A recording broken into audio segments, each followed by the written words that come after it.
Al filo de la realidad, de la realidad, de la realidad.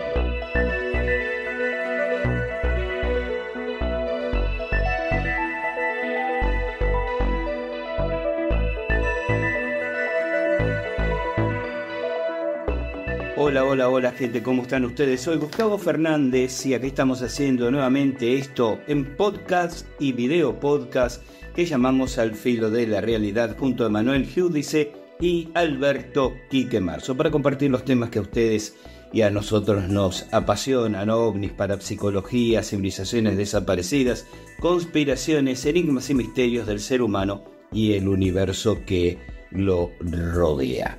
Agradeciendo siempre a todos nuestros seguidores, los incondicionales, los que nos acompañan desde hace más de 20 años, ya sea en formato de podcast, se suman luego estas cápsulas en videos, mucho antes ya a través de artículos, primero en nuestro blog, no, en realidad primero en nuestra revista digital, luego en nuestro blog, ahora en nuestro portal alfilodelarealidad.com, saludando también a los novicios recién llegados a compartir estos espacios, a las emisoras tanto de radio online y físicas como espacios en YouTube y otras plataformas que comparten nuestros trabajos, y a todos aquellos que consideran que nuestras reflexiones e investigaciones suman algo, por lo menos a su mirada de la realidad de todos los días.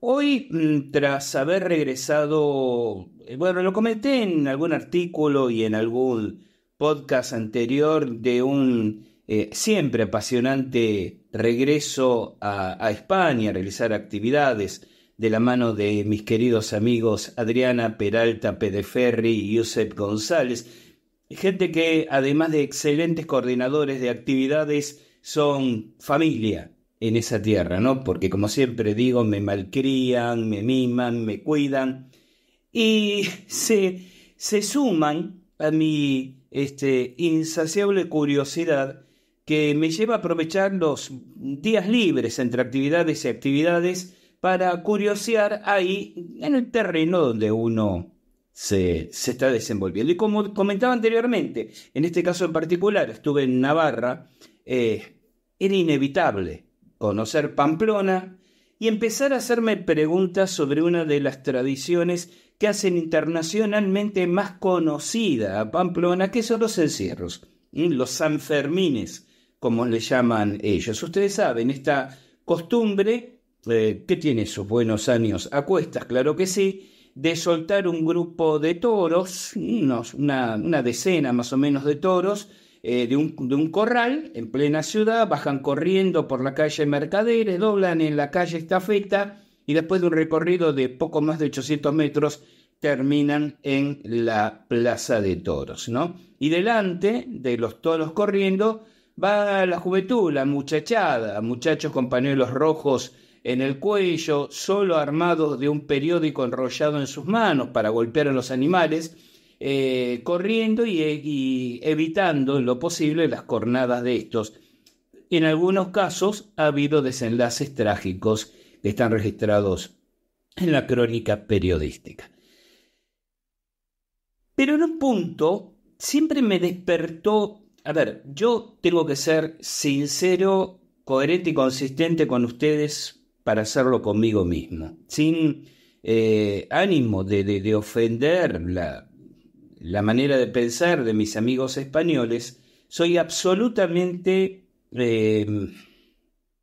opositor de este tipo de festividades, como de las propias corridas de toros, por el sufrimiento gratuito de los animales. Alguien me dirá, bueno, pero son sus tradiciones, y entraríamos en una discusión que no es el objetivo, por lo menos, de este encuentro aquí. Ahora, si de respetar las tradiciones se trata, bueno, vamos a empezar a incursionar, y a eso no es ajeno este espacio, en otra mirada de esa tradición, que tal vez ayuda a reflexionar con que el verdadero respeto a la tradición sería celebrar la tradición de otras maneras. Pero vamos despacio. Siempre me pregunté cuál era el origen de esa popular costumbre que inclusive España exportó en algún momento colonial a América y sobrevive esporádicamente en algunos países, en otros, como en Colombia, se ha prohibido en fecha muy, muy reciente, literalmente semanas atrás. Supo haber corridas de toros, bueno, las hay en México, supo haberlas en Perú, en lo que hoy llamamos Argentina, en ese momento el virreinato del Río de la Plata, también la tuvo, lo que es la plaza para los amigos de Buenos Aires que están viendo este espacio, lo que es el segmento circular de la Plaza San Martín, en Retiro, en realidad tiene esa forma porque está construido, o sea, fue remodelada la plaza sobre los fundamentos de lo que fue en su momento la Plaza de Toros de la ciudad de Buenos Aires. Pero volvamos a España. Yo les decía, muchas veces me pregunté, bueno, ¿cuál es el origen? Y no digo ninguna novedad, esto no es descubrimiento mío, hay muchísimos historiadores que señalan que los antecedentes estarían en una práctica muy común en Creta y en Micenas, es decir, en la zona del mar Egeo, donde se realizaban unas justas deportivas que en realidad tenían mucho de celebración religiosa, en la que se interactuaban con estos animales. Con una diferencia, estas prácticas minoicas cretenses consistían en una especie de justa de valentía frente al animal. Los participantes, como en los Sanfermines, corrían delante de los toros, pero también corrían hacia los toros, saltaban sobre ellos, muchas veces aprovechaban esa fracción de segundo en que la cornamenta del animal está presto a hincarse en el cuerpo de los participantes para apalancarse en los cuernos y saltar por encima del animal. Se ha recuperado multitud de frisos y murales en los sitios arqueológicos del mar Egeo que muestran estas costumbres. Y también los historiadores y los arqueólogos están de acuerdo en que estaría asociado a cierto culto al toro. Y recordemos que para la misma época histórica era muy fuerte en Egipto el culto al toro, a Apis. Según algunas versiones un toro, según algunas versiones un buey, pero en realidad preponderantemente se lo presenta como un toro, que era la encarnación del dios Ptah, que era el dios creador del universo. Esta costumbre, entonces minoica, cretense, con el paso del tiempo, inclusive es absorbida parcialmente por los romanos, que realizaban, ya con una actitud, si se quiere, más cruelmente festiva, estas mismas justas en sus coliseos, y termina llegando, a través de las colonias romanas, a España. Sí me pregunté muchas veces en qué momento la práctica original de culto al toro como representante terrenal de una divinidad, de hacer fintas, ¿no? y jugar con el mismo de alguna forma, se transforma en el sacrificio del toro. Porque una cosa que señalan los estudiosos es que en esas prácticas celebratorias que mencionaba anteriormente, el animal no era sacrificado al fin de las mismas. Este matiz lo adopta claramente en España y en tiempos ya históricos, donde el juego acrobático frente al animal es reemplazado por los meneos con capas y trajes de luces de los toreros y la muerte del animal al final. Es decir, ¿en qué momento, y siempre me preguntaba si había algún disparador que provocaba este cambio, donde el toro es la divinidad que se presenta y interactúa de igual a igual con el humano y pasa a ser el objeto del sacrificio del ser humano? Vamos a hacer un punto aquí, vamos a pasar a otro tema y regresamos luego a concatenar ambos.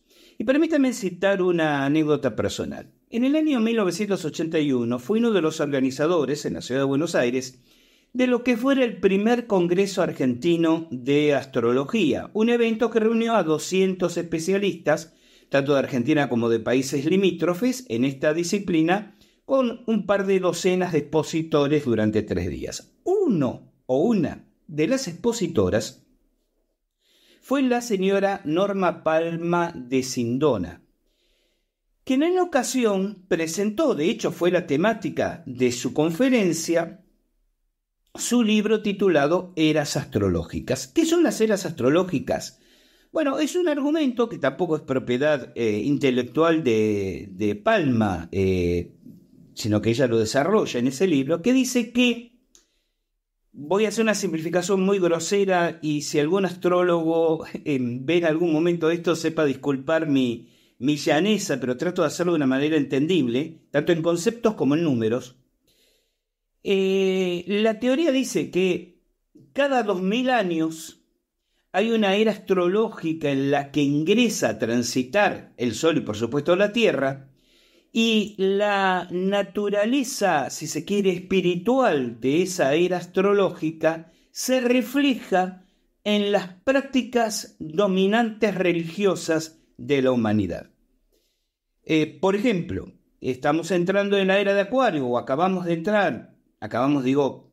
40 años atrás, 60 años atrás, es poco tiempo en términos astronómicos, en la era de Acuario, y la era de Acuario se caracteriza por esta liberalidad de costumbres, por una recuperación del discurso pacifista, por la mente abierta a experiencias espirituales o neoespirituales trascendentes, etcétera, etcétera, etcétera. Anteriormente, desde el año 0 aproximadamente, o un poco antes hasta ahora, era la era de Piscis, porque el sistema retrograda, ¿sí? Es como ustedes conocen el zodíaco, pero en una progresión que va hacia atrás. Entonces, antes de Acuario, o mejor dicho, bueno, técnicamente, después en términos de disposición en el zodíaco, ¿no? Pero hacia atrás en periodos humanos, era la era de Piscis, más o menos del año 0 hasta alrededor del año 2000. Y Piscis se refleja por el ascenso y dominación del cristianismo, cuyo símbolo original, en sus primeros tiempos, ustedes lo saben bien, no fue la cruz, sino el pez. ¿Bien? Pero antes, entre el 2000 a.C. y el año 0, Aries, el carnero, momento de manifestación y de consolidación del judaísmo, cuyo símbolo asociado es el carnero. Y antes, entre el 4000 y el 2000 a.C., Tauro, el toro. Y aquí tenemos estos cultos y estas prácticas, porque todo esto que estamos viendo de Minos, de Creta, del culto en Egipto, se ubica precisamente en esa franja cronológica, del 4000 al 2000. Sí, seguimos hacia atrás en el tiempo, del 6000 a.C. al 4000, tenemos a Géminis, la dualidad, ¿no? Los gemelos, esta idea tan presente en viejísimas prácticas de un doble Dios o de un Dios que en realidad está conformado por dos partes opuestas y complementarias, y así podríamos seguir sumergiéndonos en el pasado más remoto. Y la realidad del impacto de las eras astrológicas demuestra, por otro lado, una vez más, la validez de la ley universal de correspondencia, esto de que lo macrocósmico se refleja en lo microcósmico y lo microcósmico se refleja en lo macrocósmico, es decir, la dominante sutil en los cielos, permitan decirlo de una manera que casi suena poética, aunque no pretende serlo, se replica en la dominante psicológica en que se expresa a través de los cultos la humanidad. Dominante, no excluyente, por supuesto, de muchos otros matices. Este tema de las eras astrológicas desde ya es mucho más profundo y exacto que lo que acabo pobremente de exponer, y los especialistas como Norma Palma en esa conferencia y en ese libro en el 81, por ejemplo, lo hizo en su momento, y que despertó en mí una verdadera curiosidad por tener siempre presente el tema de las eras astrológicas. Entonces, cuando con el paso de los años uno observa que la aparición de estas prácticas, como mencioné anteriormente, ocurren precisamente en ese segmento temporal, uno dice, bien, ahí tenemos una nueva corroboración de la teoría de las eras astrológicas. Pero volvamos al fondo de nuestras inquietudes. Cuando estaba en Pamplona, y en realidad antes, ya preparándome para el viaje, me dediqué a preguntar, entrevistar, grabar, fotografiar, leer sobre la fiesta de San Fermín, esta costumbre de los encierros que decía anteriormente. Y es interesante descubrir que los historiadores no se ponen de acuerdo. Algunos ubican el año 1541 como el comienzo de la encerrona en los términos formales que hoy conocemos. Otros lo retrotraen algunas prácticas del siglo XIII. Muchos autores van aún más atrás, diciendo que viene desde la prehistoria navarra, cuando los pastores llevaban sus ganados hacia el sur, escapando del invierno, porque recuerden que estas festividades se hacen entre el 7 y el 14 de julio de cada año, es decir, literalmente al comienzo del invierno del hemisferio norte. Nadie tiene en claro en qué momento el ganado se transformó en un número definido de toros, solo toros, y por qué esa particularidad. Algunos autores ponen en duda la historia oficial diciendo que no tenía mucho sentido que el ganado pasara a través de la pequeñísima ciudad que era en ese entonces, con los trastornos y las posibilidades de que los animales se lastimaran y surgieran dificultades con los vecinos cuando podrían haber rodeado la ciudad por cualquier camino secundario. Es decir, no queda muy claro desde cuándo viene esa costumbre. Lo cierto es que si ustedes ven un encierro de San Fermín, es lo más parecido a esas justas que cretenses y minoicos tenían con los toros, inclusive mucho más que una lidia de toros que lo que se hace en tauromaquia históricamente y aún en la actualidad en España. Pero ¿qué es lo que a mí me resultó particularmente interesante de todo esto y la razón por la cual nos estamos encontrando ahora aquí? Esta hipótesis, como les decía, la plantean distintos historiadores. Inclusive hay algunos autores que plantean una hipótesis muy atractiva que dice que en realidad el culto al toro es o era una práctica atlante y que fueron los atlantes en su expansión marítima, comercial, colonial, que llevaron la costumbre primero a tierras de lo que hoy llamamos España o península ibérica y después penetrando en el Mediterráneo, por ejemplo a Grecia e islas del mar Egeo. Pero sin duda, insisto, todas estas prácticas están asociados a cultos propios del 4000 al 2000 antes de Cristo. Cultos que a partir de la última era astrológica, la de Piscis, la Iglesia cristiana comenzó a denominar como paganos. Bien, Pamplona tiene una iglesia y de hecho este personaje está bastante presente en la historia de Pamplona. Recuerden que Pamplona se llama así porque fue fundada por el general romano Pompeyo y del nombre en latín de la ciudad de Pompeyo deviene la expresión Pamplona, ¿no? Y esto es también historia.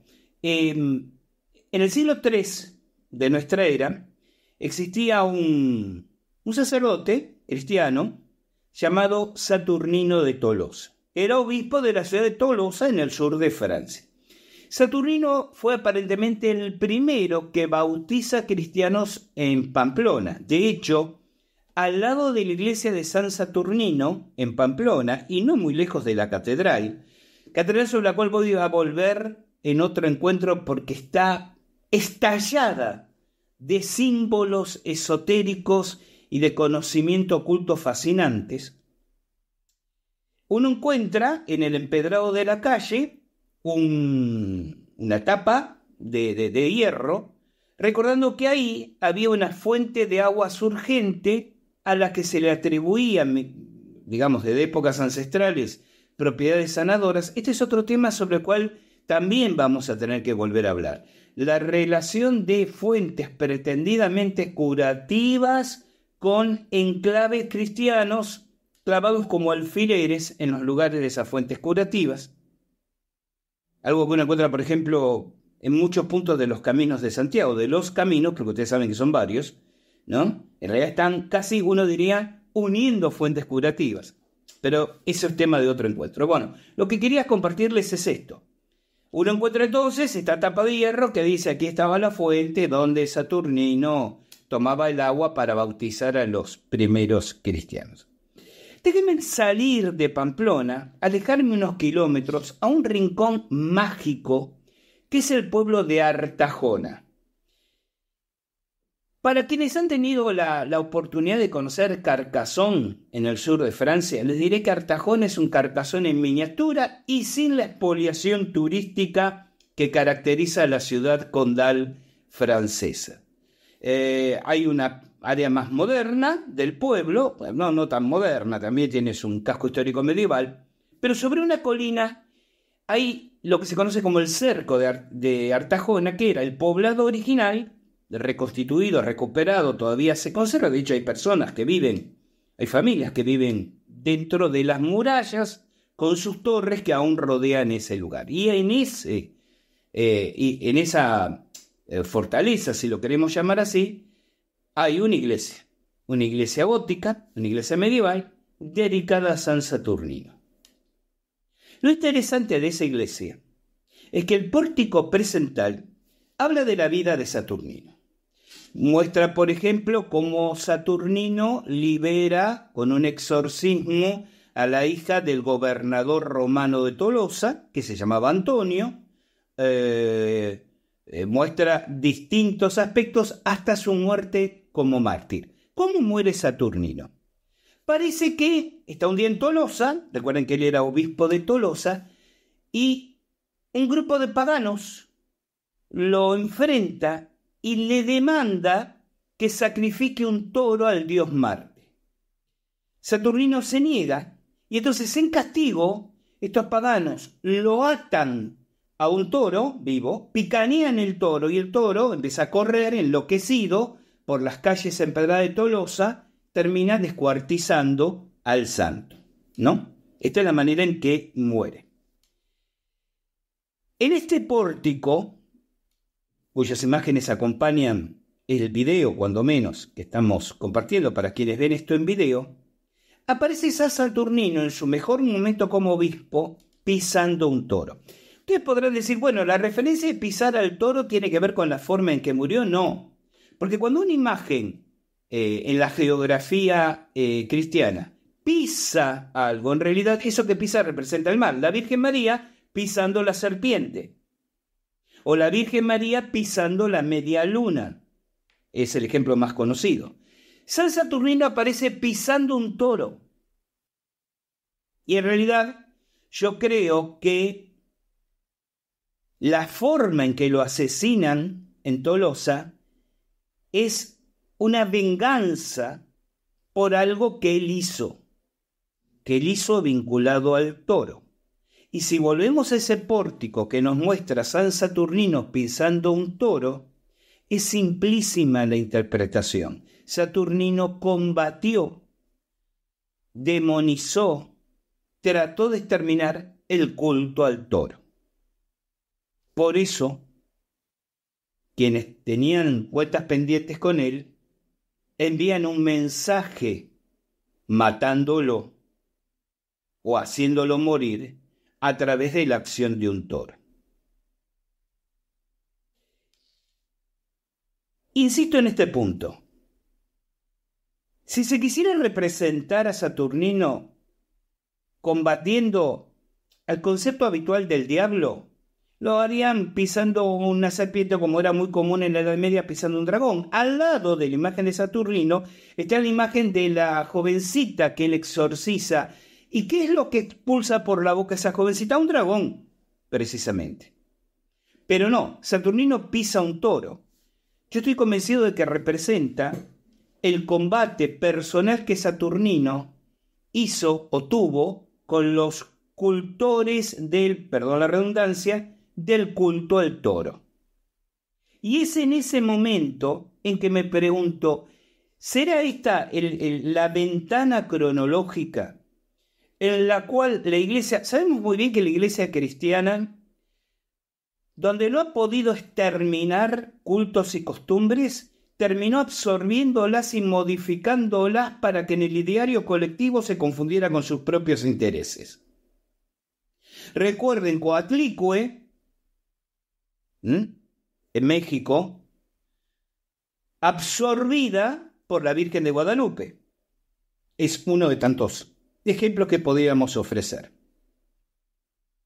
Por eso yo creo que en ese momento, en esa ventana histórica, es cuando la iglesia cristiana, no voy a decir negocia, impone, presiona, manipula, para que cualquier celebración que implique toros termine necesariamente con la muerte del animal, porque es el metamensaje simbólico del exterminio del culto y la deidad.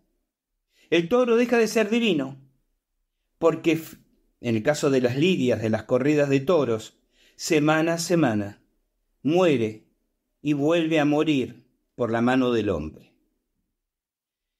Y entonces, como redondeando la idea, creo que lo que es interesantísimo de ese pórtico en particular, pero de este concepto de repensar los Sanfermines en Pamplona y las corridas de toro y estas imágenes que estamos compartiendo, es descubrir que ese culto, que creo que sigue existiendo en lo profundo del inconsciente colectivo, por eso yo decía, tal vez la mejor manera de respetar las tradiciones de sus ancestros, amigos españoles tan aficionados a la tauromaquia, sea dejar vivir al toro al final de la lidia. Porque seguramente es lo que realmente de forma remota en el tiempo sus ancestros respetaban y practicaban. Como cuando hablé de los aquelarres en Zugarramurdi y les decía, trataron de exterminarlos, pero fíjense cómo volvieron a emerger ahora disfrazado de celebración festiva y de casi, yo diría, bacanal,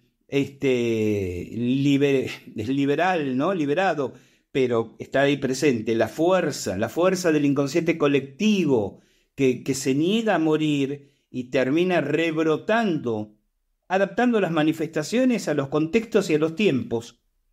Creo que el culto al toro está tratando o estuvo tratando de mantenerse vivo en el inconsciente colectivo, camuflándose o matizándose o disimulándose con este ropaje de prácticas deportivas en un caso, festividades citadinas por otra, pero en el fondo sigue tratando de reclamar un espacio para continuar viviendo. Y la iglesia cristiana, una vez más, cuando se dio cuenta que contra esa fuerza profunda, arquetípica del inconsciente colectivo no podía ganar, termina absorbiéndola y dotándola de los ropajes confusos que la transforman en estas prácticas, insisto, esto es una mirada personal, repudiables, que resultan hoy en día, cuando originalmente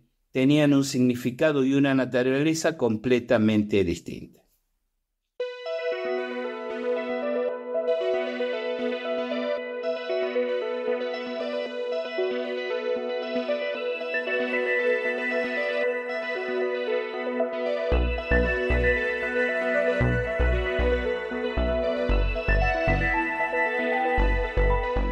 Esto es lo que quería compartir en este espacio hoy aquí con ustedes. Hay muchas otras perlitas de reflexiones sobre el camino que iremos compartiendo, que iremos profundizando y desarrollando cuando la presentación les recuerde que llegó el momento nuevamente de caminar en al filo de la realidad. Soy Gustavo Fernández, los voy a estar esperando. Cuídense mucho, no anden en cosas raras Y como siempre recuerden que de la puerta de calle hacia afuera hay una vida que está esperando y merece la pena ser vivida. Chao, hasta nuestro próximo encuentro.